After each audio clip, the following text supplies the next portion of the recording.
Good morning student. आज हम लोग पढ़ेंगे विद्युत द्विध्रुव के कारण विद्युत क्षेत्र तीव्रता। क्या पढ़ेंगे? विद्युत द्विध्रुव के कारण विद्युत क्षेत्र तीव्रता। और ये थ्योरी बोर्ड एग्जाम के लिए बहुत इंपॉर्टेंट है। अक्सर लॉन्ग में यानी 5 मार्क्स के लिए इसको पूछा जाता है। यानी हम लोग पढ़ने वाले हैं electric field intensity due to electric dipole. Electric dipole के कारण विद्युत क्षेत्र तीव्रता। तो इसमें हम लोग 3 केस पढ़ेंगे। ठीक है, कितने केस पढ़ेंगे? 3 केस। एक बार केस 1 लेंगे विद्युत द्विध्रुव के अक्ष पर, और एक बार लेंगे केस 2 विद्युत द्विध्रुव के निरक्ष पर यानी अक्ष के लंबवत, और तीसरा केस लेंगे किसी भी स्थिति के लिए। ठीक है, तो आइए सबसे पहले लिखते हैं यहां पे केस 1। ठीक है, केस 1। और ये जो थ्योरी पढ़ रहे हैं ये VVI है। इसमें 3 केस पढ़ेंगे और जनरली तीनों में से कोई ना कोई एक पूछता ही है एग्जाम में। तो केस 1 देखते हैं। कौन सी स्थिति पर केस 1 में लेते हैं? अक्षीय स्थिति पर। कौन स्थिति पर? अक्षीय। अक्षीय को हम लोग अनुदैर्ध्य भी देता है। अक्षीय को क्या कहते हैं हम लोग? अनुदैर्ध्य स्थिति भी कहते हैं। अनुदैर्ध्य स्थिति पर, अनुदैर्ध्य स्थिति पर। ठीक है, यानी कहने का मतलब है कि एट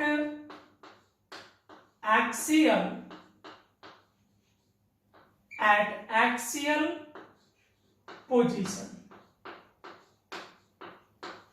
एट एक्सियल पोजीशन यानी विद्युत द्विध्रुव के कौन स्थिति पे विद्युत क्षेत्र तीव्रता पढ़ेंगे? अक्षीय स्थिति पे। तो चलिए सबसे पहले हम विद्युत द्विध्रुव बनाते हैं। ठीक है, तो मान लेते हैं कि यहां पर -q चार्ज है। ठीक है, विद्युत द्विध्रुव तो आपको याद है, पिछले क्लास में हम लोग पढ़े थे, पिछले वीडियो में हम लोग पढ़े थे। इसको हम लोग कहते हैं विद्युत द्विध्रुव। इसको हम लोग बोलते हैं विद्युत द्विध्रुव। यानी एक आवेश इस पे माइनस होगा तो दूसरा क्या होगा? प्लस। इसी को ना विद्युत द्विध्रुव कहते हैं। तो इसी लाइन को अगर आगे बढ़ा देंगे तो इसको हम लोग बोलते हैं अक्षीय स्थिति। अगर इस पे लंब समद्विभाजक खींच दे तो उसको बोलते हैं निरक्षीय स्थिति। बट अभी हमको पढ़ना है अक्षीय स्थिति, तो इस लाइन को हम थोड़ा आगे बढ़ा देंगे।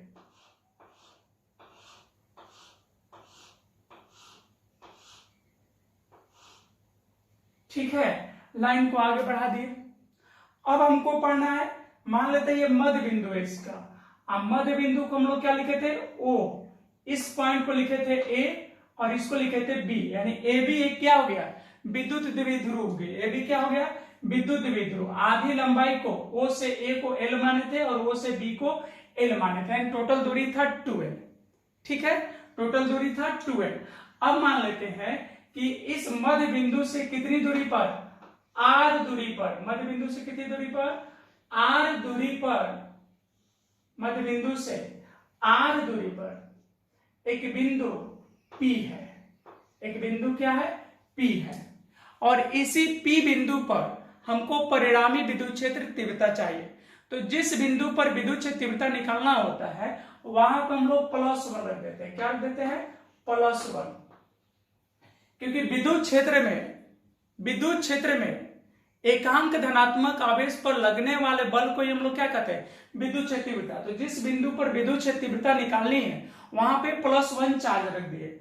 अब देखो यहाँ पे प्लस क्यों है? यहाँ पे +1 है, तो प्लस प्लस में क्या होता है? प्रतिकर्षण बल लगेगा। और जिधर बल का दिशा होता है विद्युत बल, उधर विद्युत क्षेत्र तीव्रता होता है। तो इस +q के कारण विद्युत क्षेत्र तीव्रता इधर लगेगा और इसको लिखेंगे हम लोग E प्लस वेक्टर। ठीक है, ये किसकी वजह से विद्युत क्षेत्र तीव्रता हुआ? +q के कारण। अब लिखेंगे -q के कारण। तो -q के कारण क्या होगा? आकर्षण। तो इधर दिखा देंगे आकर्षण। ठीक है, और ये हो जाएगा E-। एक चीज और हम आपसे पूछते हैं जो कि आप पहले पढ़ चुके हैं। विद्युत द्विध्रुव आघूर्ण होता है उसकी दिशा होता है ऋणात्मक आवेश से धनात्मक आवेश की ओर। यानी इधर होगा पी वेक्टर। ठीक है, और इस O से P की दूरी कितनी है r, तो अगर ये धनात्मक आवेश से जब दूरी लिखेंगे यानी B बिंदु से, तो ये कितना हो जाएगा, यहां से है L सॉरी R और इतना L, तो L घट जाएगा ना, तो हो जाएगा R माइनस L, यानी B से P की दूरी कितना हो गया R माइनस L। अगर यही A बिंदु से अगर लिखते तो इतना L जुड़ जाएगा, यानी हो जाता है ये R प्लस L। ठीक है, कोई दिक्कत है नहीं ना। अब इसको हम शुरू करते हैं। तो मान लेते हैं कि AB एक क्या है, विद्युत द्विध्रुव है। माना कि AB एक विद्युत द्विध्रुव है। AB क्या है, विद्युत द्विध्रुव है। विद्युत द्विध्रुव है। द्विध्रुव क्यों है आप समझते हैं ना, क्योंकि ये दो बराबर परिमाण और विपरीत प्रकृति के आवेशों से बना है।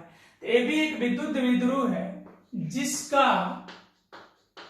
AB क्या है, माना कि AB एक विद्युत द्विध्रुव है जिसका द्विध्रुव आघूर्ण कितना होता है, द्विध्रुव आघूर्ण कितना होता है, P बराबर 2 क्यूबेल है। P बराबर 2 क्यूबेल है। द्विध्रुव आघूर्ण कितना होता है, P बराबर 2 क्यूबेल ले लिए। तो इस P बिंदु पर विद्युत क्षेत्र तीव्रता दो आवेश के कारण, एक बार प्लस क्यू के कारण और एक बार माइनस क्यू के कारण। तो पहले दोनों को चलते निकाल के, और चूंकि विद्युत क्षेत्र तीव्रता सदिश राशि है, फिर सदिशीय योग कर देंगे तो परिणामी विद्युत क्षेत्र तीव्रता निकल जाएगा। तो अब लिखते हैं, अब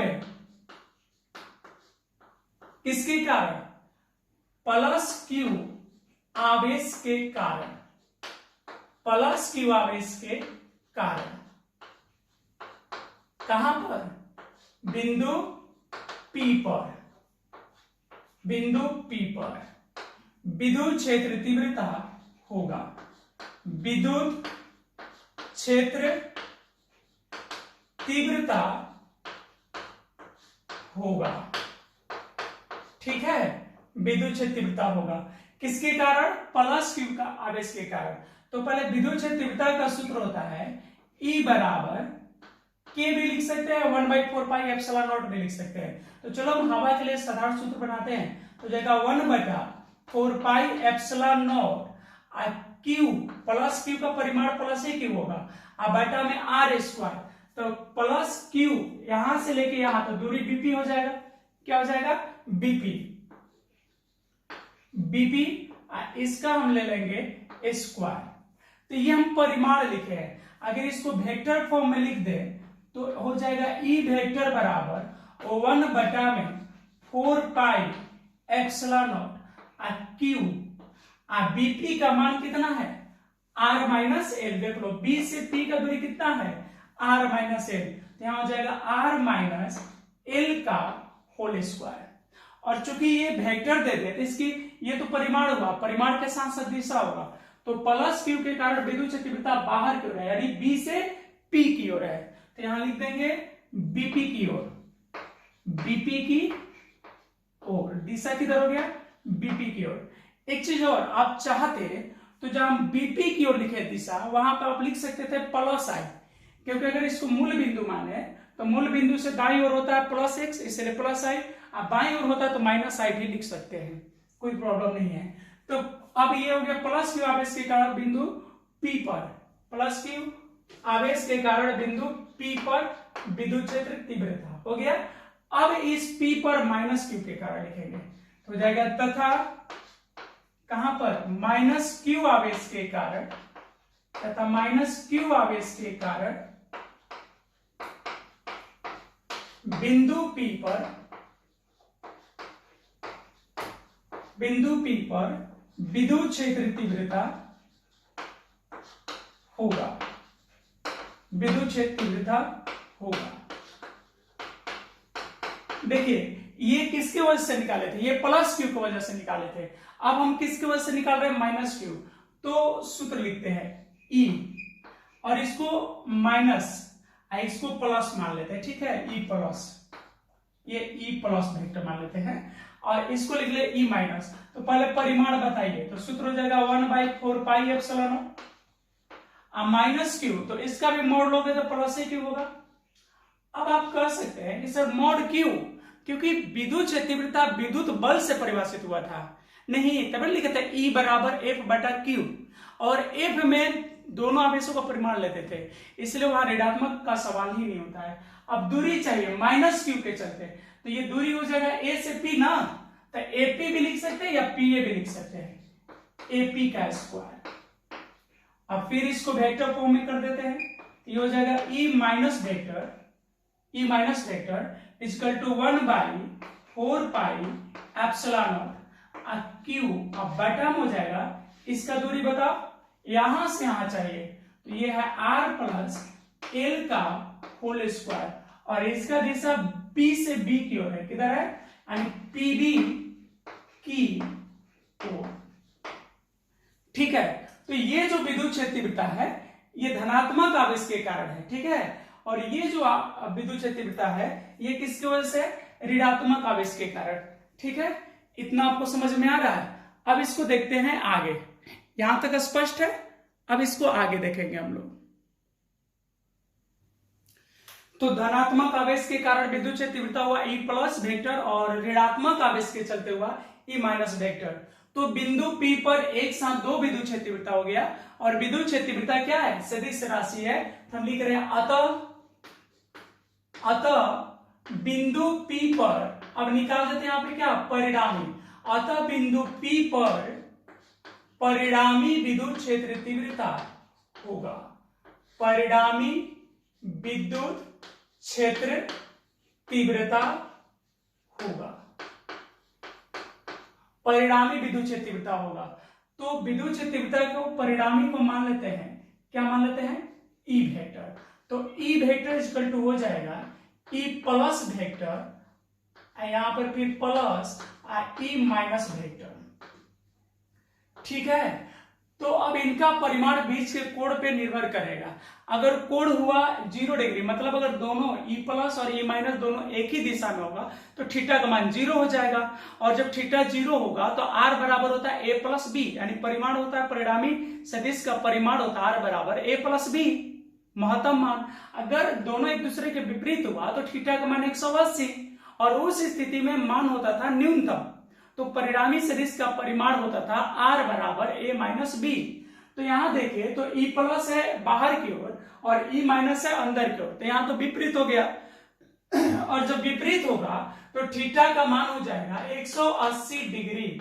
थीटा का मान कितना हो गया, 180 डिग्री, और जब दो सदिशों का बीच का कोण 180 डिग्री होता है तो उनका परिमाण होता है R बराबर A माइनस बी, यानी हम लिख सकते हैं यहां पर E बराबर, अभी परिमाण हम लिख रहे हैं, ठीक है, क्या लिख रहे हैं, परिमाण। तो E बराबर हो जाएगा E प्लस, और यहां अब जो प्लस है वहां पे E माइनस लिखेंगे हम। ये 11 क्लास के वेक्टर में था, आखिर ये कैसे हुआ, तो मान लो ये A है ये B है, थीटा 180 है, तो R बराबर लिखते हैं ना root over A square plus B square plus 2AB cos 180। तो उसको जब सॉल्व करेंगे तो आएगा R बराबर A माइनस बी, क्या आएगा, R बराबर A माइनस बी। तो जहां A है वहां E प्लस है, जहां B है वहां E माइनस है, तो इसलिए आप बीच में माइनस दे दिए।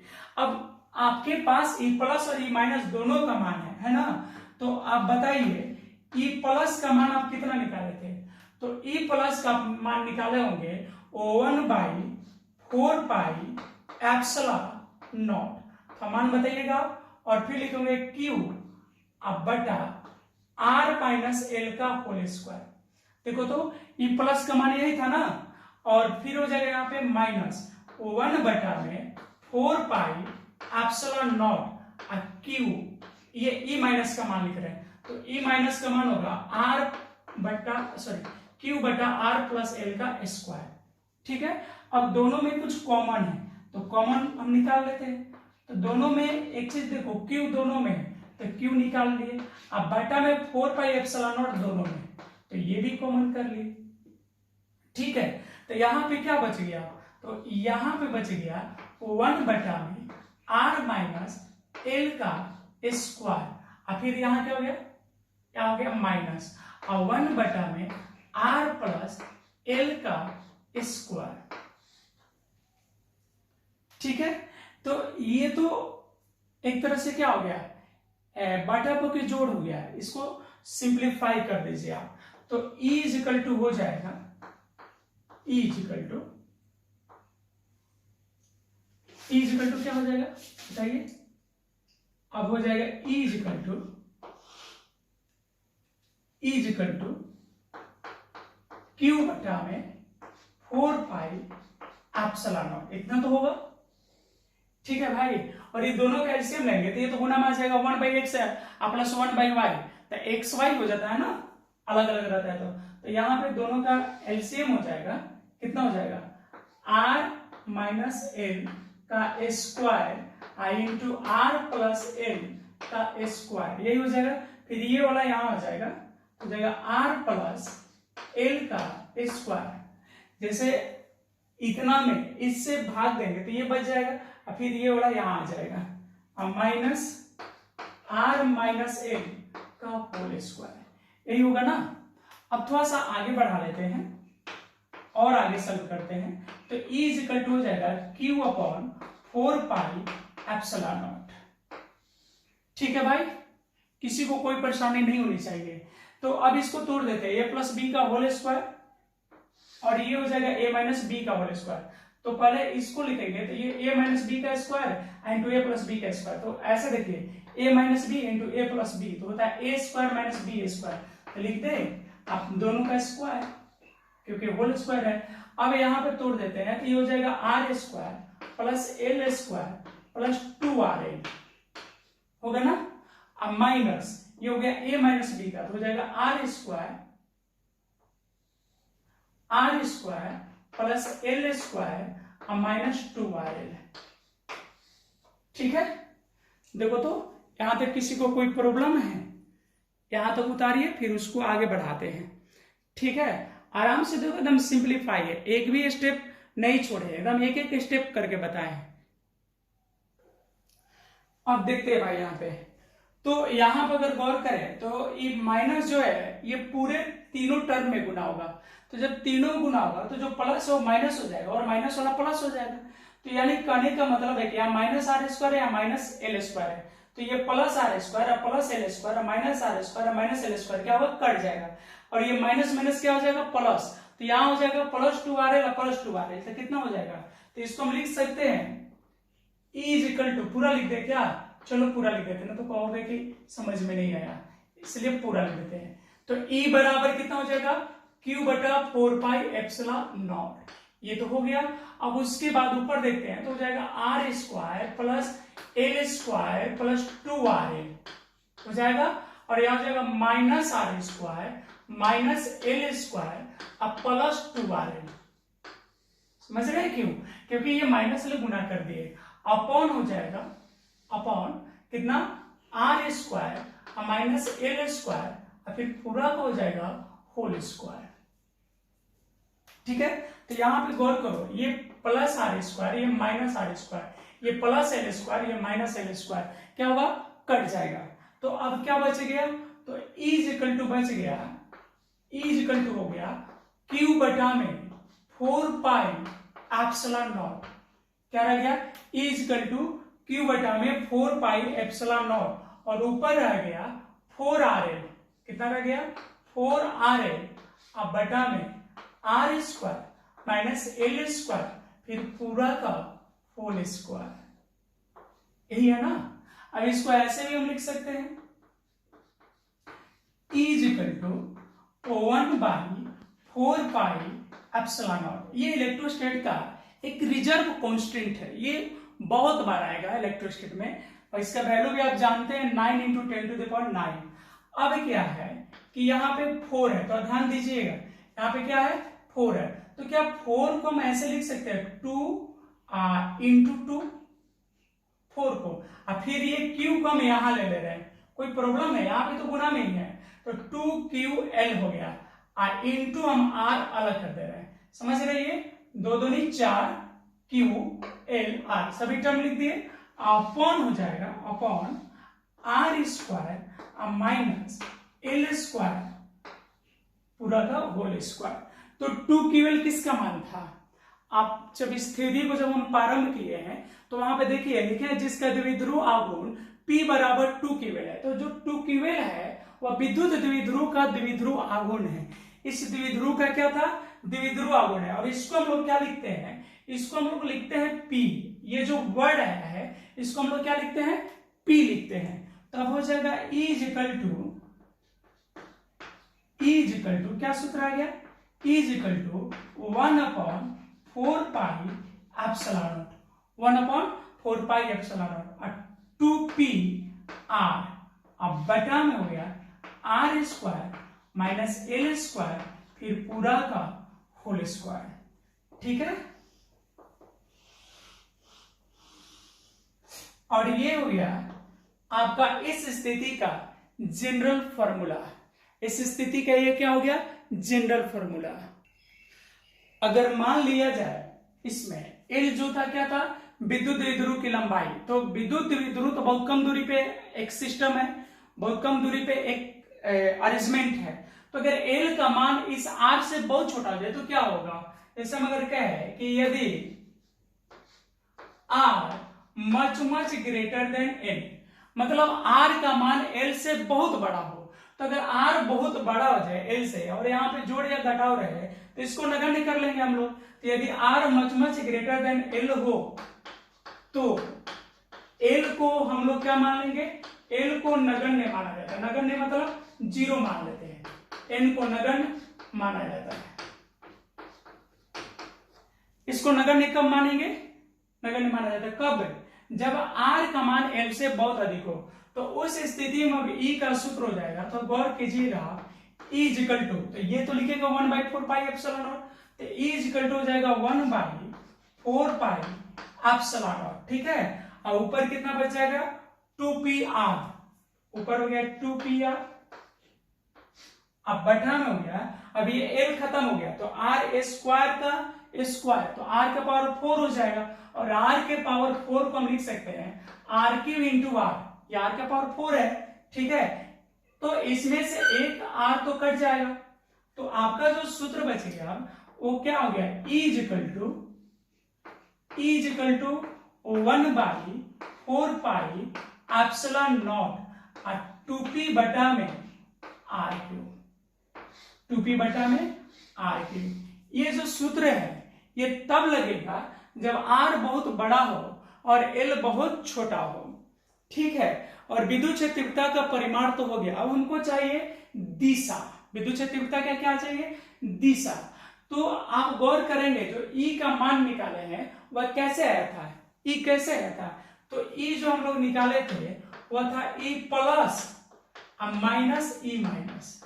इसी को जब हम सॉल्व किए थे, इसी वैल्यू को जब हम सॉल्व किए थे तो ये मेरा आंसर आया। तो जब इसको सॉल्व करने से, यानी जब E बराबर क्या सॉल्व किए थे, E बराबर E plus minus E minus किए थे, तो ये मेरा आंसर आया। अब यहाँ पे एक हम आपसे प्रश्न पूछेंगे कि ये जो परिमाण आया प्लस की माइनस, तो ये वैल्यू प्लस में है, सिंपल सी बात है। तो प्लस कब आएगा, अगर मान लो इसका वैल्यू अधिक होगा, इसका कम होगा तब ना प्लस आएगा। जैसे मान लो 4 - 2 तब ना +2 होगा, बोलो। तो इसका मतलब है कि अधिक में से कम घटाएं, तो परिणाम जब दो सदिश एक दूसरे के विपरीत रहे तो जो परिणामी सदिश का दिशा होता है वो अधिक परिमाण वाले सदिश की ओर होता है। तो इसमें दिशा किधर होगा, E प्लस की ओर होगा, और E प्लस का दिशा किधर है, बाहर की ओर, यानी B से P की ओर, यानी विद्युत द्विध्रुव आघूर्ण के दिशा में। देखो द्विध्रुव आघूर्ण की उधर जा रहा है, तो दिशा में हम लिख सकते हैं यहाँ पे दिशा, क्या लिख सकते हैं, दिशा, डायरेक्शन। तो क्या लिख दे बोलो, परिणामी विद्युत क्षेत्र तीव्रता किधर होगा, परिणामी विद्युत क्षेत्र तीव्रता किधर होगा, की दिशा बीपी की ओर होगा, किधर होगा, बीपी की ओर होगा। या इसी को लिख सकते हैं, देखो बीपी मतलब बाहर, और द्विध्रुव आघूर्ण भी किधर जा रहा है, बाहर की ओर, तो यहां पे ऐसे भी लिख सकते हैं द्विध्रुव आघूर्ण, द्विध्रुव आघूर्ण मतलब p वेक्टर के दिशा में। ठीक है, तो आज का ये थ्योरी बहुत ही अच्छा थ्योरी है और बोर्ड के लिए तो बहुत इंपॉर्टेंट है। बोर्ड के हिसाब से ये 5 नंबर में यानी दीर्घ उत्तरीय में लॉन्ग क्वेश्चन के लिए ये इंपॉर्टेंट है और उम्मीद करते हैं कि आपको समझ में आया होगा, क्योंकि हमने एक एक स्टेप बताने की कोशिश की है। तो आप इसको नोट कर लेंगे और याद जरूर करेंगे, क्योंकि बोर्ड के हिसाब से बहुत ही इंपॉर्टेंट है। अब अगले वीडियो में हम लोग केस 2 पढ़ेंगे, ठीक है, फिर दोनों के बीच संबंध और फिर पढ़ेंगे केस 3 और उसके बाद इस पे आधारित कुछ प्रश्न करेंगे। चलिए आज इतना ही रखते हैं, अब पढ़ेंगे हम लोग अगले वीडियो में।